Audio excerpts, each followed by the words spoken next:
함께 나눌 하나님 말씀은 누가복음 21장 5절부터 36절까지입니다. 찾으셨으면 제가 읽을 때에 여러분들 눈으로 따라 읽으시기를 바랍니다. 어떤 사람들이 성전을 가리켜 그 아름다운 돌과 헌물로 꾸민 것을 말하며 예수께서 이르시되 너희 보는 이것들이 날이 이르면 돌 하나도 돌 위에 남지 않고 다 무너뜨려지리라. 그들이 물어 이르되 선생님이여 그러면 어느 때에 이런 일이 있겠사오며 이런 일이 일어나려 할 때에 무슨 징조가 있사오리까? 이르시되 미혹을 받지 않도록 주의하라. 많은 사람이 내 이름으로 와서 이르되 내가 그라 하며 때가 가까이 왔다 하겠으나 그들을 따르지 말라. 난리와 소요의 소문을 들을 때에 두려워하지 말라. 이 일이 먼저 있어야 하되 끝은 곧 되지 아니하리라. 건너뛰어서 29절로 가겠습니다. 이에 비유로 이르시되 무화과 나무와 모든 나무를 보라.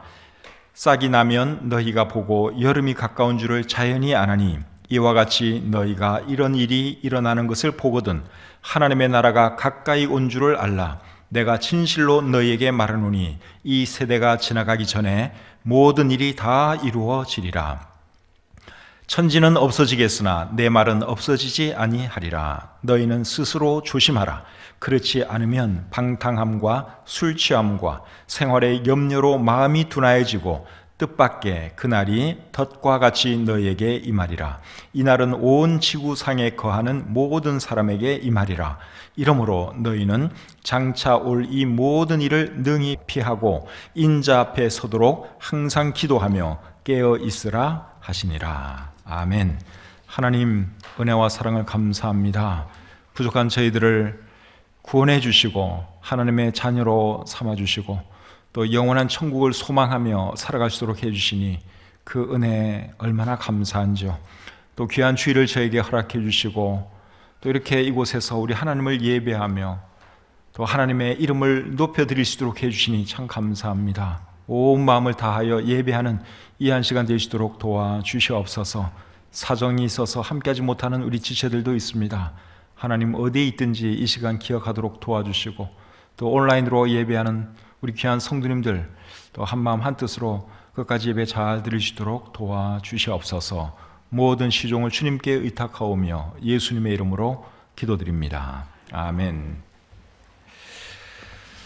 오늘은 누가복음 21장 5절부터 36절까지의 말씀을 본문으로 해서 종말에 관한 말씀을 전하기를 원합니다. 지금은 예루살렘에 성전이 없지만 예수님께서 이 땅에 계셨을 때는 예루살렘에 성전이 있었습니다. 그 성전은 헤롯 대왕에 의해 만들어진 성전입니다. 그 전에 있었던 성전은 스룹바벨에 의해서 만들어진 성전인데 그 성전은 기원전 63년경에 로마 장군 폼페이우스에 의해서 파괴되었습니다. 그래서 헤롯이 왕이 되고 난 뒤에 새롭게 성전을 건축했죠. 그 성전이 예수님께서 이 땅에 계셨을 때 있었던 그 성전입니다. 헤롯은 원래 유대인이 아닙니다. 이방 사람입니다.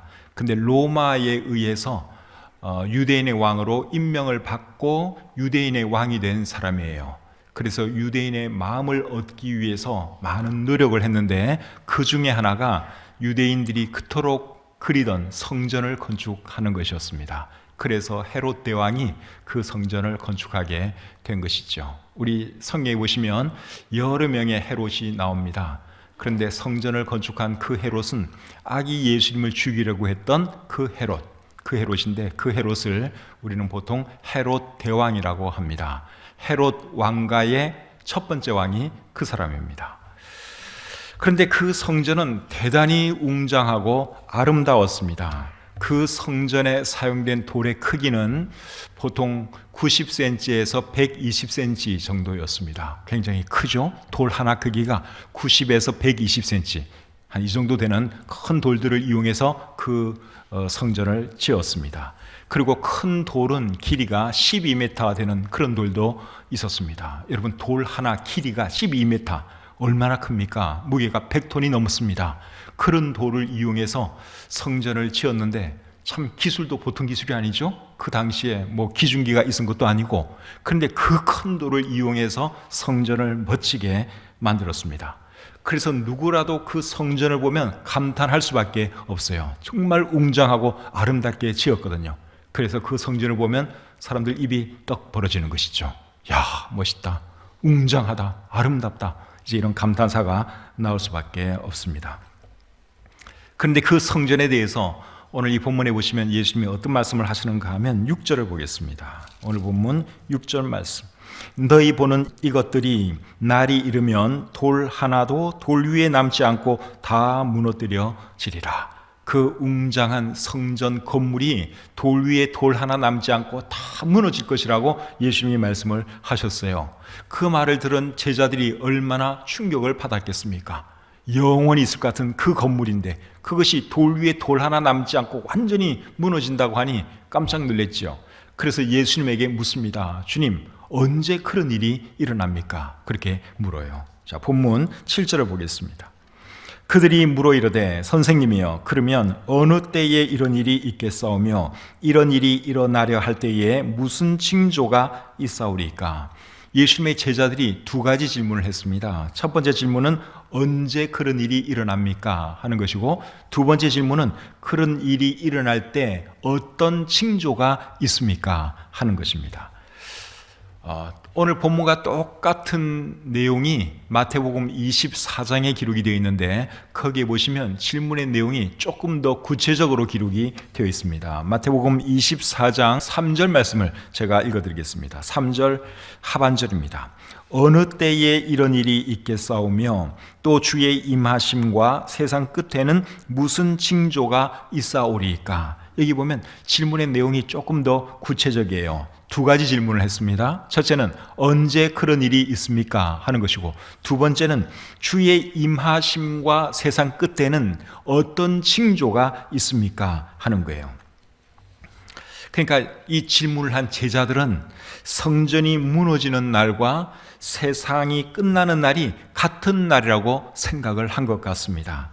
세상이 끝나지 않고서야 어떻게 저 웅장한 성전 건물이 무너져 내릴 수 있단 말인가? 제자들은 그렇게 생각을 한 거예요. 그래서 예수님에게 이제 두 가지 질문을 하는 거예요. 언제 그런 일이 일어납니까? 그리고 주님께서 오시는 그 세상 끝날의 징조는 무엇입니까? 이렇게 질문을 한 것이죠. 근데 실제로는 그 두 날이 같습니까? 다릅니까? 성전이 무너지는 날과 이 세상 종말이 오는 그 날이 같습니까? 다릅니까? 다르죠? 성전이 무너져 내린 날은 기원전이 아니고 서기 70년에 예루살렘이 멸망하면서 성전이 무너졌고, 세상의 끝은 아직 왔습니까? 안 왔습니까? 아직 안 왔죠. 근데 제자들은 그 두 날을 같은 날로 생각을 한 거예요. 세상 종말에나 그런 일이 일어나지 세상이 끝나지 않고서야 어떻게 저 웅장한 건물이 무너질 수 있겠는가? 그래서 언제 그런 일이 일어납니까? 그리고 세상 종말에 있을 징조가 무엇입니까? 그 질문을 한 것이죠. 자, 제자들의 질문에 예수님이 어떻게 대답을 하시는지 보겠습니다. 먼저 첫 번째 질문에 대한 대답입니다. 20절을 보겠습니다.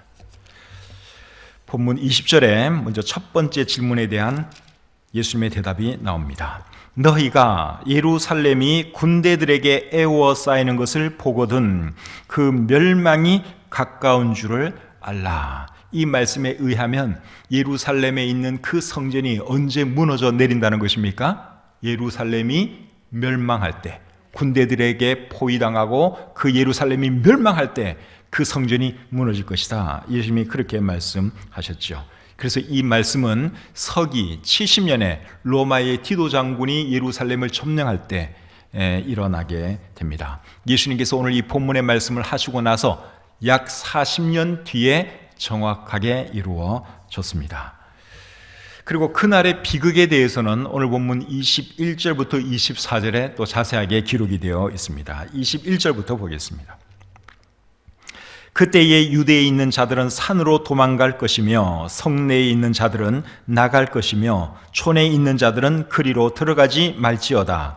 이 날들은 기록된 모든 것을 이루는 징벌의 날이니라. 그날에는 아이 벤 자들과 젖먹이는 자들에게 화가 있으리니 이는 땅에 큰 환난과 이 백성에게 진노가 있겠음이로다. 그들이 칼날에 죽임을 당하며 모든 이방에 사로잡혀 가겠고 예루살렘은 이방인의 때가 차기까지 이방인들에게 밟히리라. 자, 여기 보면 그날에 많은 사람들이 칼에 죽임당할 것을 말씀을 하고 있는데, 유대의 역사가 요세푸스에 의하면 예루살렘이 멸망할 때 100만 명 정도가 죽임을 당했다고 합니다. 그리고 10만 명 정도가 이제 포로로 끌려갔다고 합니다. 그리고 예루살렘은 여기 어떻게 된다 그랬어요? 이방인의 때가 차기까지 이방 사람들에게 짓밟힐 것이라고 여기 말씀하고 있죠. 여기 말하는 이방인의 때는 이방인을 위한 구원의 기간을 말하는 것입니다. 그리고 그 구원의 기간은 언제 끝이 나는 것이죠? 예수님께서 다시 오실 때 끝나는 거죠. 그러니까 예수님께서 다시 오실 때까지 예루살렘은 이방 사람들에 의해서 밟힐 것이라고 예수님이 말씀을 하셨는데, 예수님께서 말씀하신 그대로 그렇게 되었습니다. 이스라엘의 역사, 예루살렘의 그 역사는 우리가 대충 알잖아요. 얼마나 많이 참 고통을 당했습니까? 예루살렘은 끊임없이 이방 사람들에 의해서 짓밟혔습니다. 지금은 예루살렘을 유대인들이 지금 이제 점령해서 나라를 이루고 있지만, 그곳은 언제 어떤 분쟁이 일어날지 모르는 곳이에요, 예루살렘은. 그리고 주님께서 오시기 직전까지도 예루살렘은 계속해서 이제 그 분쟁 지역으로 남아 있을 것이다. 예수님께서 그렇게 말씀을 하셨죠. 그래서 첫 번째 질문에 대한 대답은 언제 성전이 무너진다는 것입니까? 예루살렘이 멸망할 때, AD 70년에 그렇게 이루어졌습니다. 두 번째 질문에 대한 대답이 오늘 이 본문의 양이 굉장히 많습니다. 자, 두 번째 질문은 뭐였는가 하면, 주의 임하심과 세상 끝에는 어떤 징조가 있습니까? 하는 것이죠. 이제 우리의 관심사는 여기에 많이 가 있습니다. 예루살렘 멸망한 것은 이미 과거사고, 이제 앞으로 결국 예수님이 다시 오시고 이 세상에 종말이 오는데 그때 어떤 징조가 있을 것이냐 하는 겁니다. 먼저 25절부터 27절 말씀 보겠습니다.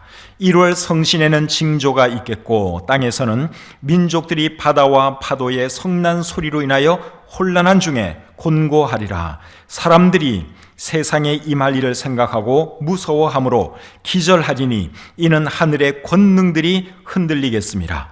그때에 사람들이 인자가 구름을 타고 능력과 큰 영광으로 오는 것을 보리라. 여기 보니까 예수님께서 구름을 타고 큰 능력과 영광 중에 오실 것이라고 말씀을 하고 있죠. 이 순간이 인류 역사가 끝나는 그 순간입니다. 그런데 그 전에 어떤 일이 있을 것이라고 말씀하고 있습니까? 1월 성신의 징조가 있을 것이다, 그렇게 말씀을 하고 있죠. 1월 성신은 말 그대로 해와 달과 별들을 말하는 것입니다.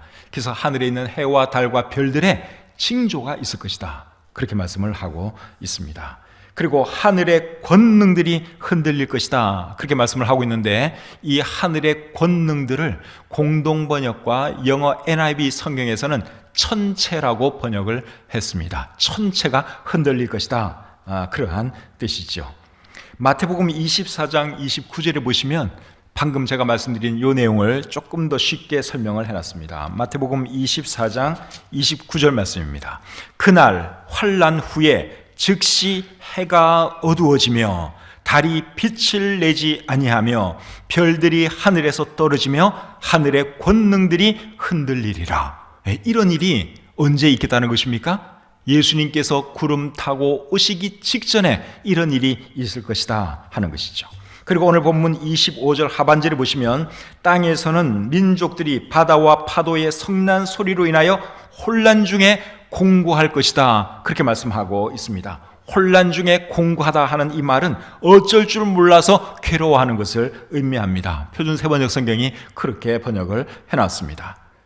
그래서 하늘과 땅에서 일어나는 이런 일들을 보고 사람들은 이제 기절하게 된다고 또 말씀을 하고 있죠. 본문 26절을 보시면 사람들이 세상에 임할 일을 생각하고 무서워함으로 기절하리니, 그러니까 여러분, 하늘에 해가 어두워지고 달이 어두워지고 별들이 떨어지고 이 천체가 흔들리고 그리고 이 땅이 막 요동을 치면서 바다에 물결이 일어나고 태풍이 불고 그런 현상이 일어난다고 한번 생각을 해보십시오.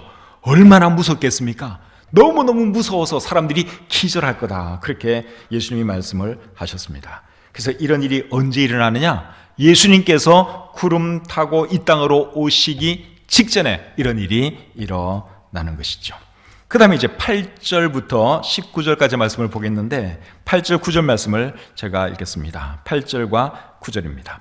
이르시되 미혹을 받지 않도록 주의하라. 많은 사람이 내 이름으로 와서 이르되 내가 그라 하며 때가 가까이 왔다 하겠으나 그들을 따르지 말라. 난리와 소유의 소문을 들을 때에 두려워하지 말라. 이 일이 먼저 있어야 하되 끝은 곧 되지 아니하리라.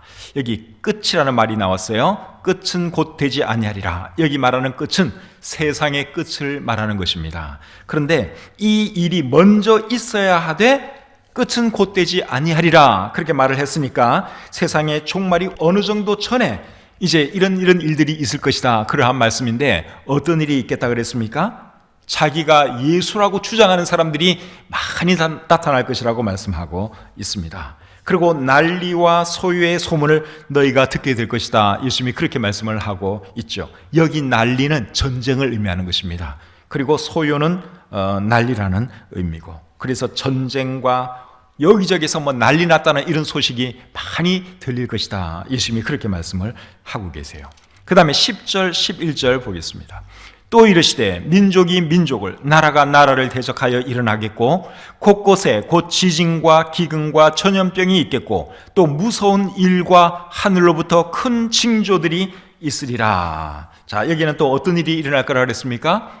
민족이 민족을, 나라가 나라를 대적하여 일어날 것이라고 말씀하고 있죠. 9절에 말씀하고 있는 난리와 소요, 이제 이거보다 규모가 더 커지는 것입니다. 그래서 민족이 민족을 대항해서 일어나고 나라가 나라를 대항해서 일어나는 그런 전쟁들이 수도 없이 많아질 것이다 하는 말씀이죠.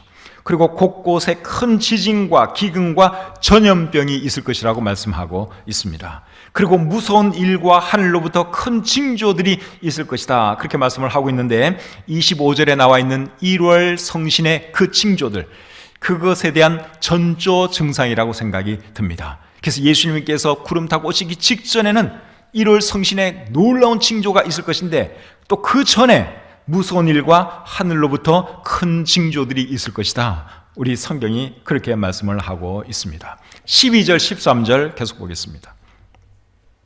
이 모든 일 전에 내 이름으로 말미암아 너에게 손을 대어 박해하며 회당과 옥에 넘겨주며 임금들과 집권자들 앞에 끌어가려니와 이 일이 도리어 너에게 증거가 되리라.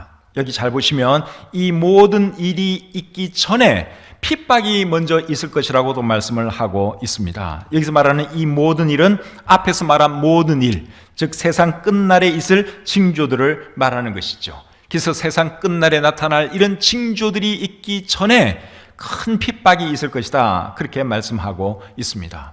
핍박은 초대교회 시절부터 지금까지 계속되고 있고 앞으로도 계속될 것입니다. 지금 이 순간에도 세계 어느 곳에서는 예수님 믿는 것 때문에 핍박당하는 사람들이 있습니다.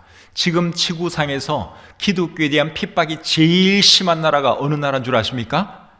북한입니다. 항상 북한이 1등입니다. 기독교 탄압 국가 1위 북한. 또 그 외에도 뭐 이슬람 국가들 중에 기독교인들을 핍박하는 나라가 지금 굉장히 많습니다. 그런데 가장 큰 핍박은 언제 일어나느냐? 초대교회 시절에도 굉장한 핍박이 있었고 지금도 북한 같은 데서는 큰 핍박이 있지만 가장 큰 핍박은 언제 있을 것인가 하면 7년 대환란 기간 중에 있게 됩니다. 그때는 적 그리스도에 의해서 엄청난 핍박이 있게 됩니다. 예수님 믿는 사람들에 대해서 이제 엄청난 핍박이 일어나게 되는 것이죠. 그런데 여기 보니까 핍박받는 것이 도리어 너희에게 증거가 될 것이다 그렇게 말씀을 하고 있어요. 여기 말하는 증거는 증거의 기회가 될 것이다 그러한 말씀이죠. 그래서 여러분들이 사도행전을 읽어보시면 사도 바울 같은 사람은 핍박받다가 오히려 복음을 전하잖아요. 끌려가서 재판받는 중에 재판장을 향해서, 왕을 향해서, 총독을 향해서 예수님의 복음을 전했던 사람이 사도 바울이죠. 그러니까 핍박이 오히려 증거의 기회가 되기도 한다. 예수님이 그렇게 말씀을 하고 있습니다. 14절 15절 계속 보겠습니다. 그러므로 너희는 변명할 것을 미리 궁리하지 않도록 명심하라. 내가 너희의 모든 대적이 능히 대항하거나 변박할 수 없는 구병과 지혜를 너희에게 주리라. 핍박당할 때 무슨 말을 어떻게 해야 할지 염려하지 말라 그랬어요. 왜 그런가 하면 예수님께서 가르쳐 주실 것이기 때문에, 내가 가르쳐 줄 것이다. 예수님이 그렇게 말씀을 하고 있죠. 누가복음 12장 11절 12절을 보시면 성령께서 가르쳐 주실 것이다. 그렇게 말씀하고 있습니다. 그래서 우리가 핍박을 당한다 하더라도 염려할 건 없어요. 우리가 무슨 말을 해야 할지 우리 주님께서 가르쳐 주실 것이기 때문에 그렇습니다. 사도행전을 읽어보면 사도 바울이나 또 다른 사도들이 핍박당할 때 그들이 당당하게 할 말을 합니다. 그전에는 굉장히 겁이 많은 사람들이었는데 핍박받는 자리에서도 할 말 다 합니다. 누가 그렇게 하게 했을까요? 성령님께서 할 말도 가르쳐 주시고 또 그렇게 할 수 있는 용기도 허락해 주셨기 때문에 그렇게 한 것이죠. 이것은 오늘날 전도할 때도 마찬가지라고 생각을 합니다. 어떤 사람들은 나는 정말 전도가 하고 싶은데 말을 못해서 전도를 못하겠어요 하는 사람이 있는데 그거는 핑계에 불과합니다. 말 못해도 일단 입을 열어서 복음 전하기 시작하면 하나님께서 할 말을 다 가르쳐 주십니다. 그래서 여러분, 교회에서 전도 잘하는 사람들이 보면 말 잘하는 사람들이 아니에요. 공부 많이 한 사람들이 아니에요.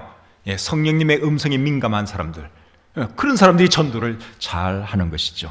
그리고 그렇게 하다 보면 하나님께서 정말 할 말도 가르쳐 주시고 또 사람의 마음도 감동해 주시고 그렇게 해서 복음을 받아들이고 또 교회도 따라 나오고 그렇게 되는 것이죠. 16절부터 19절 또 계속 보겠습니다. 심지어 부모와 형제와 친척과 벗이 너희를 넘겨주어 너희 중에 몇을 죽이게 하겠고 또 너희가 내 이름으로 말미암아 모든 사람에게 미움을 받을 것이나 너희 머리털 하나도 상하지 아니하리라. 너희의 인내로 너희 영혼을 얻으리라. 자, 여기 보니까 어떤 말을 하고 있는가 하면 너희가 핍박을 받지만 머리털 하나도 상하지 아니할 것이다. 그런 말씀을 하고 있습니다. 근데 조금 이해가 안 가죠. 왜냐하면 인류 역사를 통해서 얼마나 많은 사람들이 복음 전하다가 예수 믿는 것 때문에 죽임을 당했습니까? 그런데 예수님은 뭘 하셨는가 하면 너희 머리털 하나도 상하지 아니할 것이다. 그렇게 말씀을 하고 있습니다. 이 말씀의 의미는 너희의 목숨을 유지할 것이다, 그런 뜻이 아니라 하나님께서 너희 영혼을 보호해 주실 것이다, 그러한 말씀입니다. 19절을 보면 그것을 알 수 있습니다. 너희의 인내로 너희 영혼을 얻으리라. 너희 인내로 너희 무엇을 얻으리라? 영혼을 얻으리라. 그러니까 하나님께서 영혼을 지켜주실 것이다, 그 말씀입니다. 이 말씀의 더 정확한 의미를 알려면 누가복음 12장 7절과 4절을 보시면 알 수 있습니다. 누가복음 12장 7절과 4절입니다. 누가복음 12장 7절 말씀 제가 읽겠습니다. 너희에게는 심지어 머리털까지도 다 세신 바 되었나니 두려워하지 말라. 너희는 많은 참새보다 더 귀하니라. 여기 보니까 머리털 이야기를 또 하고 있습니다. 머리털까지 다 세신 바 되었다. 예수님이 그렇게 말씀을 하고 있는데 어떤 말씀을 하시다가 이 말씀을 하셨느냐? 그게 중요한 거예요. 4절을 보겠습니다. 누가복음 12장 4절. 내가 내 친구 너희에게 말하노니 몸을 죽이고 그 후에는 능히 더 못하는 자들을 두려워하지 말라. 자, 여기 보면 몸은 죽인다는 말을 여기 하고 있어요. 그러나 영혼에 대해서는 어쩔 수 없는, 어쩌지 못하는 그 사람들을 두려워하지 말라. 그 말씀을 하시고 나서 예수님이 하신 말씀이 너희 머리털까지 다 세신 바 되었다. 머리털 하나도 땅에 떨어지지 않도록 해주겠다. 예수님이 그렇게 말씀을 하셨어요. 그래서 여기서 말하는 이 말의 의미는 영혼을 지켜주시겠다, 그러한 뜻이죠. 사실 여러분, 순교할 때 있게 될 그 육신의 고통, 그거 생각하면 정말 무섭습니다. 저도 참 이 고통 정말 제가 무서워하는 사람인데, 저는 병원에 가서 주사 맞는 것도 여전히 겁나는 사람이에요. 주사 바늘만 봐도 겁나는 사람인데, 그 순교당할 때 여러분 그 고통, 어떤 사람들은 돌에 맞아 죽고, 어떤 사람들은 산채로 불태워 죽고, 어떤 사람들은 물에 빠뜨려 죽고, 정말 여러 방법으로 사람들이 죽었습니다. 예수님 믿는 그것 때문에. 그 죽음이 있기까지의 그 고통, 여러분 얼마나 크겠어요. 그 생각하면 정말 몸소리가 쳐집니다. 그런데 그 고통의 시간이 지나고 숨이 멎으면 어떻게 되는 거죠? 우리의 영혼은 천국에서 눈을 뜨게 되는 것이죠. 하나님께서 우리의 영혼을 받아주십니다. 이것을 생각하면서 수많은 순교자들이 죽음을 기꺼이 맞이했던 것이죠. 사도행전 7장에 보시면 스데반 집사님이 돌에 맞아 죽는 그 장면이 기록되어 있습니다. 순교 중에서 이 돌에 맞아 죽는 거, 이것도 여러분 정말 보통 고통스러운 게 아니에요. 제가 영화 본 것 중에 돌에 맞아 죽는 그런 그 영화를 봤는데 참 잔인해 보이더라고요. 땅을 파가지고 사람을 땅에 허리 정도까지 묻습니다. 움직이지 못하도록. 그러고 나서 빙 둘러서가지고 이제 돌을 던지는 거예요. 그 참 얼마나 잔인합니까? 머리에도 맞고 얼굴에도 맞고 돌이, 그러면서 이제 정신을 잃어가면서 죽는 거죠. 근데 스데반 집사님이 그렇게 죽어간 거예요. 그런데 성경에 보니까 그 순간에 스데반 집사님이 뭘 받는가 하면 하나님의 영광과 예수님께서 하나님 우편에 서 계신 것을 보았습니다. 그 광경을 보고 스데반 집사님이 기꺼이 즐거워하면서 돌에 맞아 숨졌지요. 그래서 여러분, 핍박당할 수 있고 심한 경우에는 죽을 수도 있어요.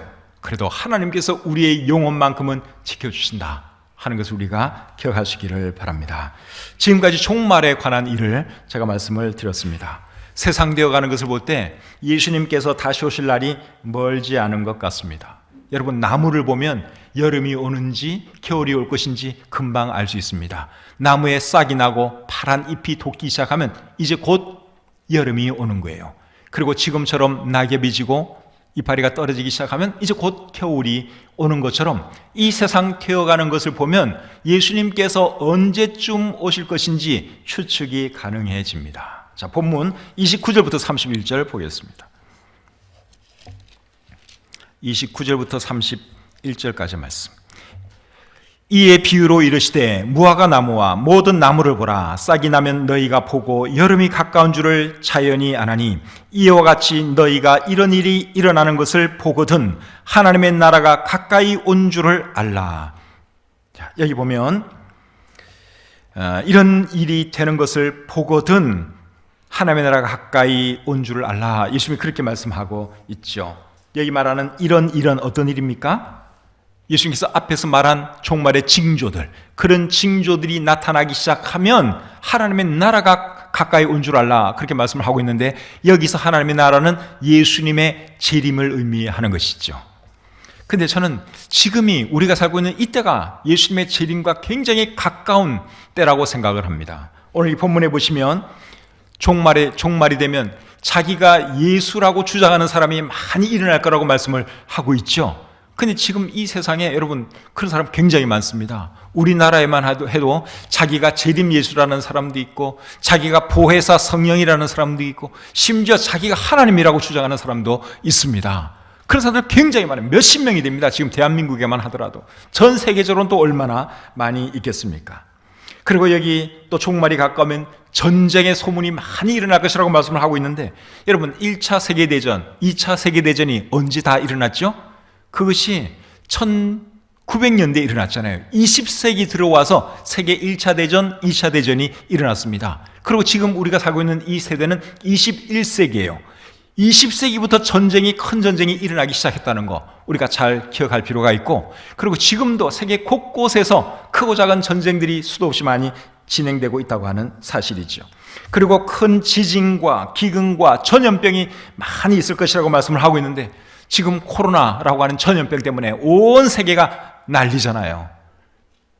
그전에도 물론 중세시대 때도 뭐 흑사병 이런 전염병이 유행하기는 했어요. 수많은 사람이 목숨을 잃었어요. 근데 지금 이런 코로나 같은 전 세계를 휩쓰는 이런 전염병은 없었어요. 옛날에 흑사병 그거는 뭐 유럽 쪽에 한 지역에 국한되어 있어요. 근데 지금 코로나는 전 세계적으로 유행을 하고 있습니다. 그리고 이 코로나가 이제 잡히면 그 다음에 또 어떤 전염병이 유행할지 몰라요. 근데 말세가 되면 그런 전염병이 많아질 것이다, 우리 예수님 말씀을 하고 있는데 그대로 진행되고 있죠. 그리고 큰 지진도 과거에도 물론 지진이 있었어요. 근데 큰 지진은 언제부터 일어나기 시작했느냐? 이것도 20세기 21세기 들어서 엄청나게 많아지고 있다고 하는 사실입니다. 이런 모든 것들이 무엇을 말해주느냐? 세상의 끝이 얼마 남지 않았다. 예수님께서 다시 오실 날이 멀지 않았다. 그것을 말해주고 있는 것이죠. 32절 계속 보겠습니다. 32절. 내가 진실로 너에게 말하노니 이 세대가 지나가기 전에 모든 일이 다 이루어지리라. 오늘 본문에서 제일 어려운 구절이 저는 이 말씀이라고 생각 들어요. 32절 제일 어렵습니다. 내가 진실로 너에게 말하노니 이 세대가 지나가기 전에 모든 일이 다 이루어지리라. 이 세대가 지나가기 전에 이 모든 일이 다 이루어진다. 그렇게 말씀을 하고 있는데 여러분 이 세대가 어느 세대를 말하는 거예요? 그거 생각하기 전에 모든 일이 다 이루어질 것이다 그랬는데 여러분 모든 일은 뭘 말하는 걸까요? 오늘 본문에서 예수님이 무엇에 대해서 말했죠? 크게 두 가지에 대해서 말을 했어요. 첫째는 예루살렘의 멸망에 대해서 말했고 성전이 언제 무너질 것인가 예루살렘의 멸망에 대해서 말을 했고 그 다음에는 세상의 종말에 대해서 말을 했죠. 여기서 말하는 이 모든 일은 그 두 가지를 말하는 거예요. 동시에 말하는 거예요. 예루살렘의 멸망과 세상의 종말을 동시에 말을 하고 있습니다. 그러면 이 세대라고 하는 것은 결국은 어느 세대를 말하는 걸까요? 예루살렘의 종말을 생각하면 예수님이 살아있을 그 당시 예수님께서 오늘 이 본문의 말씀을 하시고 나서 40년 뒤에 예루살렘이 멸망했어요. 예수님의 이 말씀을 들은 상당수의 사람들이 예루살렘의 멸망을 눈으로 목격했어요. 그럼 이제 이해가 쉽게 되죠. 이 세대가 지나가기 전에 이 모든 일 중에는 예루살렘의 멸망이 포함되는 거예요. 이 세대가 지나가기 전에 예루살렘의 멸망하는 일이 있을 것이다. 그러한 의미가 되는 것이고 그리고 여기 말하는 모든 일이 세상의 종말이라면 이제 세상의 종말을 바라보면서 살아갈 그 세대를 말하는 것입니다. 그러니까 종말에 이런 막 일들이 일어나기 시작하면 그 세대는 끝을 아마 보게 될 것이다. 그렇게 우리가 이해하시면 돼요. 그러니까 징조들이 일어나기 시작하면 오래 안 가서 끝이 난다. 그러한 뜻이죠. 마지막 세대가 어쩌면은 이 세대인지도 모르겠어요. 지금 우리가 어쩌면 여기서 말하는 이 세대인지도 모르겠습니다. 그래서 우리가 정신을 잘 차려야 하는 것이죠. 그래서 종말의 징조들이 나타나기 시작하면 이제 예수님은 금방 곧 다시 오시게 되는 것이죠. 그리고 다시 오실 때는 바로 구름 타고 이 땅으로 내려오시지 않고 먼저 공중으로 재림을 하십니다. 그리고 공중으로 재림하실 때 구원받은 성도들은 공중으로 들림받는 휴거 사건이 일어나는데 그 말씀은 데살로니가전서 4장 16절과 17절에 기록되어 있습니다. 시간 관계상 찾지는 않겠습니다. 거기 보면 공중으로 재림하신다 그렇게 말씀을 하고 있고 그리고 그 순간에 구원받은 사람들이 공중으로 들림받는다 하는 그런 말씀이 있습니다. 그리고 7년 뒤에 이제 다시 예수님께서 지상으로 내려오시게 되는 것이죠. 그리고 공중으로 들림받는 그 사건을 이제 우리는 휴거라는 그런 단어를 쓰는데 오늘 이 본문에서는 속량이라는 단어를 쓰고 있습니다. 자, 본문 28절을 보겠습니다. 이런 일이 되기를 시작하거든 일어나 머리를 들라 너희 속량이 가까웠느니라. 너희의 속량이 가까웠다. 그렇게 말씀하고 있는데 이 말은 너희가 공중으로 들림받을 날이 가까웠다. 너희가 이 세상을 벗어날 날이 가까웠다. 그러한 뜻이죠. 그래서 지금 이 세상을 보면 예수님이 머지않아 오실 것 같은 그런 생각이 듭니다. 그런 상황 속에서 우리는 어떻게 살아야 할까요?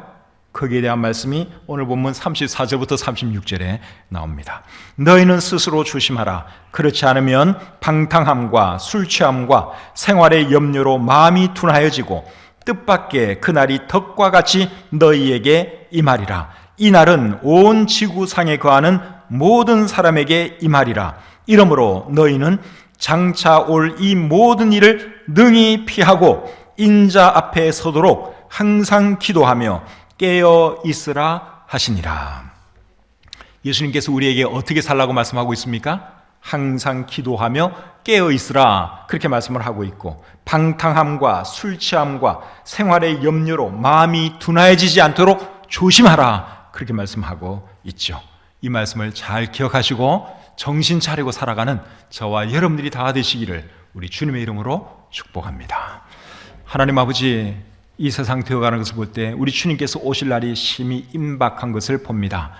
이럴 때에 우리가 참 영적으로 잠들지 않도록 도와주시고 정신을 잘 차려서 정말 주님의 재림을 고대하며 살아가시도록 도와주시옵소서. 세상 일에 너무 분주하지 않도록 도와주시고 세상 염려에 너무 눌려 살지 않도록 하나님 도와주시옵소서. 어쩔 수 없이 이 땅에 살아가지만 우리의 마음은 늘 하늘에 두고 주님 바라보며 살아가게 해 주시옵소서. 감사드리며 예수님 이름으로 기도드립니다. 아멘.